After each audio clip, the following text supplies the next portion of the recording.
Mike Morgan, and Morgan on the move. Mike has never interfered with anybody. He's never thrown an illegal block in his life. And the same can be said for State Farm agent Gary Patterson. For 35 years, he's been serving the real estate needs from Lugoff to Lexington, Columbia to Blythewood. Auto, home, life insurance, and business insurance can all be handled by Gary. He spends countless hours helping South Carolinians with all their insurance needs and making a difference in the community. Go check out GaryPatterson.net today. He'll go over the best plans for you and your family. That's GaryPatterson.net. By Love Chevy. Act now for springtacular savings on the best selection of new Chevys. I-26 at Harbison and at lovechevy.com. Together, let's drive.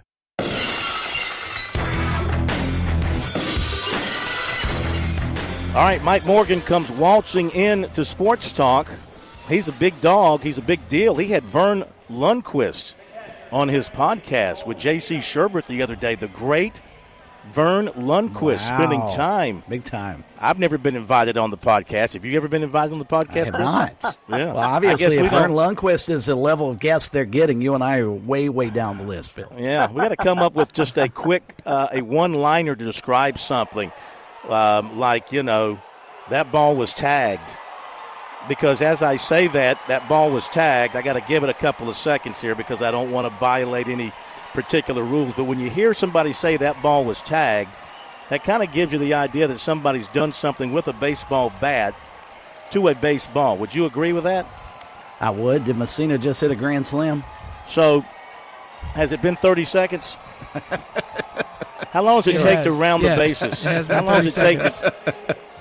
Messina just hit a grand slam, Mike Morgan. The first pitch he saw from the LSU reliever, a grand slam for the red-hot Messina. Wow. 5-1 Gamecocks. Wow. So 3 home runs already in the tournament for him. I mean, this is 4. I'm sorry, 4. You're right. Yeah, You're right. 4. yeah. 3 coming in the grand slam. So yeah. And now I know what I would be doing right now if I'm calling that game. I'm rifting through the SEC record book, most home runs in an SEC tournament. The balls have clearly been traveling better this year. I've talked about that on this show for a while. So usually that's a cavernous park where you don't have a whole lot of home runs hit. If they can win another game, if they can beat LSU, he might be the tournament MVP even if they don't win the whole thing. I mean, that has happened before. So what a story and what a run so far by Carolina and Hoover. Yeah. And he's got a bundle of RBIs, too. I don't have time to add them all up. Maybe, Chris, you can take a moment and add them up. But he has driven in a ton of runs with that grand slam. The Gamecocks have hit 2 grand slams in their 3 games because Reeves hit one the other day. So they are up 5-1 on LSU. And, Mike, if they win this, you know how it works. They're off tomorrow. They're into the semifinals on Saturday. And that day off is huge because and I know the approach has been very smart, I think, by the coaching staff. The guys are typically not going more than 60 pitches, right? So you're kind of parsing it together, not only for the short term, but if you're going to win this thing, it's smart to kind of keep some weapons left in your back pocket, and clearly that's been the case thus far. But the day off is such a huge advantage, and of course, I was there, and I'm sure you were covering it back in 2004, the one time Carolina won this event. The key was to win the first 2 and get that day off. Back then the format was different, but the day off was the big thing. And I knew that at that point, when Carolina got the day off, I felt really good that, okay, this is the year.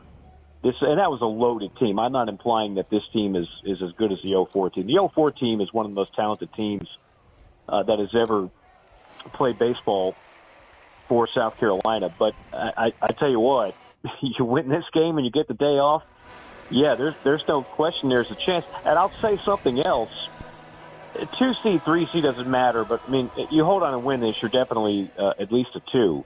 But if you keep winning, now all of a sudden you get back in the conversation to host a regional as opposed to go on the road for a regional. Just something to file away in your back pocket. Absolutely. Phil, his homer, Messina's a moment ago, the Grand Slam measured 440 feet. Ooh. That was RBI number 9, 10, 11, and 12 for him thus far in the tournament. That is unbelievable.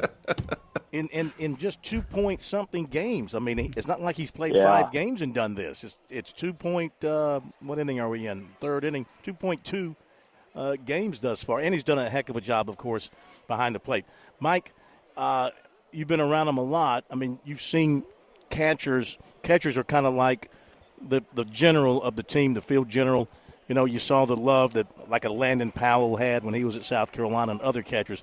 I think Messina kind of fills that role as well. I mean, this team rallies around Cole Messina. Well, no doubt. And usually catchers are more vocal.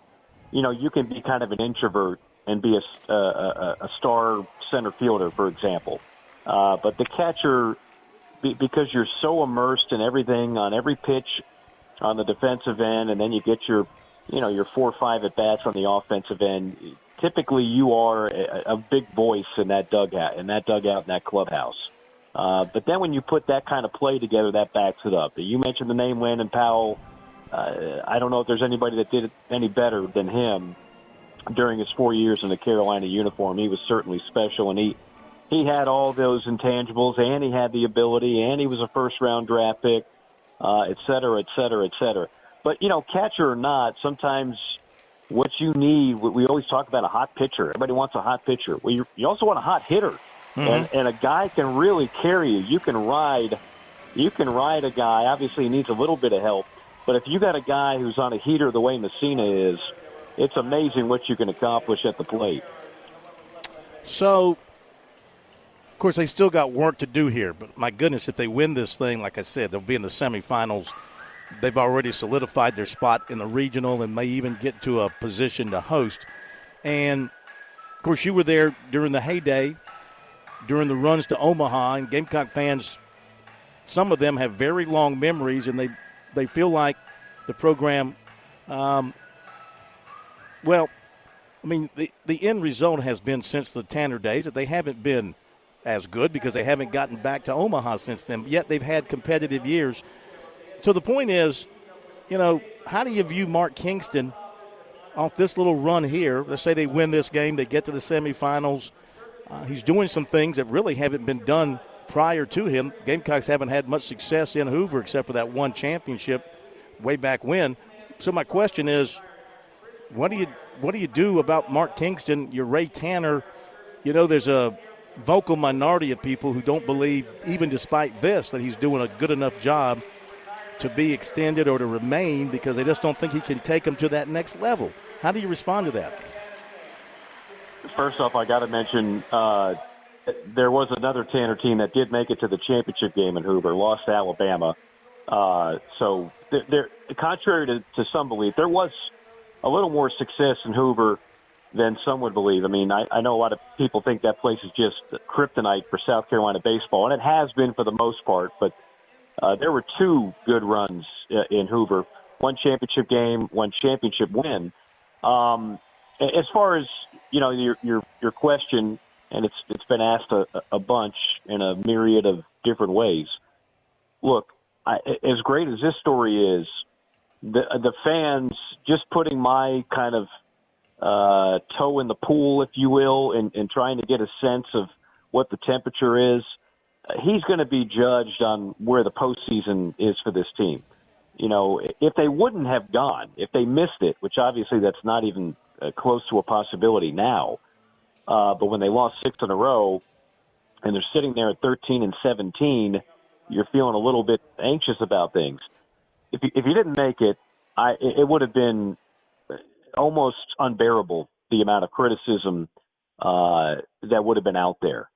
There are some people that believe that, okay, great, making a run in Hoover, but we got to get to a super. There are some people that believe that, hey, a super's nice, but it's been 7 years, got to get to Omaha. That's just a thing, and Ray Tanner is to blame because he set the bar that high.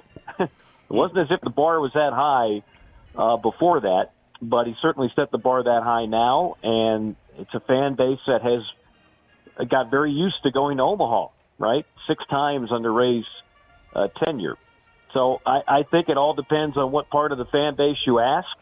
At the end of the day, they're going to have their say. Ray's going to have his, the administration, the board, all the things that you know and have covered for so long up there. They're all going to go into they're all going to be baked into the cake, so to speak. And what the verdict is, I don't know. I just know that this postseason, I think, will be very important for that team. Mike Morgan on the move with us here tonight on Sports Talk. And Mike, to your point from last week about the balls possibly being juiced and what we've been talking about here, Messina's Grand Slam, according to the SEC Network, was the fourth already at the tournament. That, by the way, I don't think will surprise you, is a tournament record now for the most Grand Slams already hit, and we're not even to the weekend. Speaking of the SEC, though, the argument is being made how many teams will get in. In your mind, what's the right number for the SEC this year, keeping in mind that if you bring in, say, 11 teams and include a Florida team that was barely over 500, you're going to be leaving out some very worthy teams in other maybe smaller leagues who don't get quite the publicity that the SEC does. How do you think the committee will balance that? Well, the committee is always going to tell you that they don't look at it by conference. They look at it on a case-to-case basis. Now, I don't totally believe that. I think they're well aware of those resumes. If the committee's really doing their job, you could give them a blind resume and they could look at strength of schedule, RPI, quad one record, and go, oh, yeah, that's Vanderbilt. I don't even have to see it. Mm-hmm. So my guess is 10. I'll give you a short answer to your question. I think 10 get in. I think one of those 13 and 17 teams does not make the cut. With that being the case, how do you explain what has happened to Florida, going to the National Championship Series last year, not making the tournament, if that's the case this year? Clearly, Kevin O'Sullivan's in no trouble down at Florida, but how do you have that kind of precipitous drop-off in a season? Well, you're watching a team right now in LSU that won the national championship, and they're fighting for their lives to get in the tournament. True. So, I mean, this goes back to what I've talked about for years. People sometimes think baseball is like football, where Georgia and Alabama just stockpile players and you're going to dominate every year. That's not the way baseball is constructed. And maybe the new, non-scholarship limits will change that to an extent when all this mess that's going on with the lawsuits and the NIL and everything else, when the dust settles on that, it might actually help baseball. But for the time being, the way it is constructed, it's not constructed for a South Carolina, for example, to win back-to-back titles, go to 3 consecutive championship series, and then just keep going. Go to 8 Omahas in 9 years, win 4 national titles in 7 years. That's not the way baseball is set up. And if LSU doesn't do that, and if Texas doesn't do that, and then some of the West Coast powers are unable to do that, then why do we expect Florida to do it? Why do we expect South Carolina to do it? Why do we expect Mississippi State to do it? Have you seen how Ole Miss has fared since they won their national title? Yeah. Auburn went to Omaha a few years ago. Auburn was the worst team in the SEC this year. Same coaching staff. What happened? Did they forget how to coach? No, they don't have the players. They don't. It's just baseball is not set up where you can just continually get the best talent in the country every year and dominate like that. And look, I was there when 02, 03, 04, it looked like, okay, hey, we cracked the code. Carolina's going to Omaha every year. And then 05, 06, 07, 08, 09, no Omaha. And there were some people that were even getting critical of Ray. And you had an AD in Eric Hyman, a lot of people might not know this, who had every intention of firing Ray Tanner. And it took the school president in the 11th hour to save I didn't that. know that. Whoa! You're breaking some news. You're breaking some news here. Now, this is not new. This is old news. I've never heard that before. Oh, there were. He was clearly on the prowl and looking for a new coach. He wanted to put his fingerprints all over the baseball program. The word got out. Meanwhile, Texas A&M is saying, we'll gladly take Ray Tanner, and they're trying to get him. And I'm going to tell you what, it's in the 11th hour, that became a very dicey situation. Because, I mean, you're sitting there and you're saying, I've been to 3 Omahas, I've won 2 SEC championships, and this new AD who comes in who doesn't know if a baseball has stitches or laces on it is telling you, well, you might not be good enough, and I'm going to go ahead and try and find somebody else. I mean, that was a thing. But it never really, I guess, came to light, but it certainly was a thing. So when you look at it like that, you look at it through that prism, you realize, okay, sometimes it's never going to be enough, and you get a little bit spoiled, and you want to have success, and you want to go ahead and be a contender every year. But it doesn't work that way in baseball. I've seen the very best programs in the sport find themselves sitting at home and watching an NCAA tournament a year after they went to Omaha. Same thing happened to Arkansas under Dave Van Horn. You think Dave Van Horn doesn't know how to coach? But they had one of those years, and I remember talking to him about it. He says, Mike, doesn't matter what buttons I push, we just don't have the roster. So that's what makes baseball unique compared to the other sports.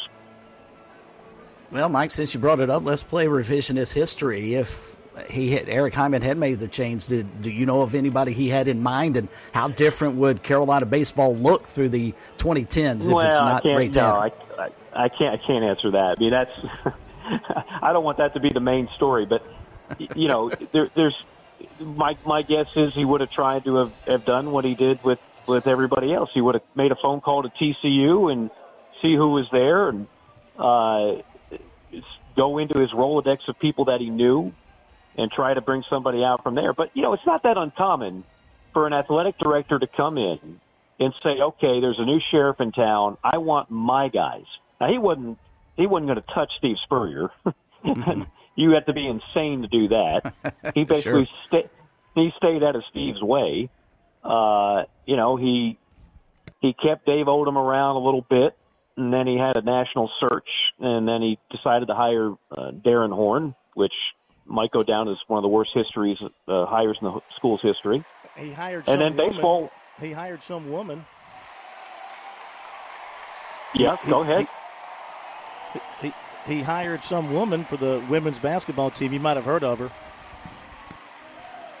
Yeah, what's your point? I got it. No. What I'm saying is that's sort of a lead into saying you're talking about his hires, and I'm saying, well, he also hired Dawn Staley. Yeah, no, of course. Yeah, I thought that was understood. No. You were sort of doing some history there. I was just sort of helping you with your history. Yeah. Well, I know the history. I was there. I remember when Dawn was hired. Absolutely. Yeah. Absolutely. I remember what the culture was like with the baseball program. Remember, 2005 was kind of by this high standard that was set by Ray Tanner. 2005 was a quote-unquote down year because they did not get past the regional round. You remember that? They lost to, I believe it was Georgia Tech in 2005. I believe it was Georgia Tech in Atlanta, if I'm not mistaken. You'll correct me if I'm wrong. But so at that point, you've got a new AD in town, and a lot of new ADs want to change. Like you said, he made a change of women's basketball. Eventually, he'd make a change of men's basketball. And there was a lot of talk that there was going to be a change with men's baseball. And thankfully, some people with some common sense came through and said, that's not a very smart thing to do. Ray's pretty good here. And Ray went on to win 2 more national titles and 3 more trips to Omaha. So I'd say it worked out pretty well. Well, a lot of LSU I hear a lot of fans noise, here. So something happened. Yeah. That lead, the game, I got to wait. Give me 15 more seconds. Fans I'm going to speculate. Chants fear very loudly when there's an exciting play in baseball. And you heard the Gamecock fans cheering when they hit the grand slam, right? Well, LSU's put 4 on the board here in the top of the 4th, and one of their guys just hit a 2-run homer to tie it. So we're 5-5. The Gamecocks went through a pitching change. They brought in McCoy to replace Pitzer, and he's not fooled anybody yet. He gave up a single, then a home run. LSU had back-to-back doubles to score a run, then they had a single to score a run. Now the 2-run homer, and we are tied, top of the 4th, 5-5. Mike, before we let you go, about this tournament, I mean, it's been crazy with the lower-seeded teams, doing much of the damage to this point in the tournament. What is it? Is that just an indication of, you have some teams that have great regular seasons. They win 20, 21 or so SEC games. But when it comes into this setting and they're all on the same playing field, anybody can win this thing in this league for the most part. I don't think it's quite that simple. I don't think anybody can win the whole thing, for one.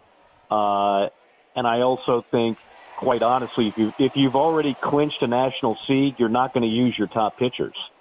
So and this has always been an issue with conference tournaments in baseball. There are teams that already know they're in great standing, so why are they going to burn their arms out with the regionals right around the corner? So there's where a lot of the unpredictability comes from. Quite honestly, you can handicap yourself based on how you use your pitching staff. The teams that are the most desperate are going to use their best arms for as long as they possibly can be effective. The teams that already know their fate and are in good standing, they're going to go ahead and be conservative about it, and I don't blame them. So that's always been the kind of the wild card in conference tournaments in the sport of baseball.